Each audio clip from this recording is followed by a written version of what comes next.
పిల్లలు మీకు అక్కడ డైస్ ఇచ్చాను, స్లేట్ కూడా ఇచ్చాను. ముందుగా ఒకళ్ళు డైస్ని వెయ్యాలి. డైస్ మీద చుక్కలు ఎన్ని ఉన్నాయో కౌంట్ చేసి పలక మీద ఆ నెంబర్ వేసుకోవాలి. తర్వాత రెండో వాళ్ళు డైస్ వెయ్యాలి. డైస్ మీద చుక్కలు కౌంట్ చేసి ఇందాక వేసిన నెంబర్ కింద ఆ నెంబర్ని వెయ్యాలి. వేసాక ఆ నెంబర్లు రెండు ఎడిషన్ చెయ్యాలి. ఓకేనా? ఓకే సుభాష్, డైస్ వెయ్యి.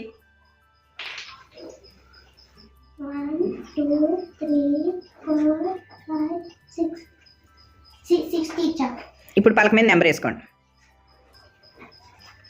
కామలీ డైస్ వెయ్యి. 1 2 టీచర్. వేసుకోండి,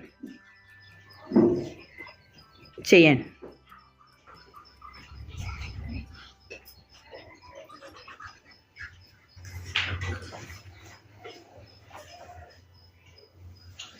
వెరీ గుడ్ పిల్లలు.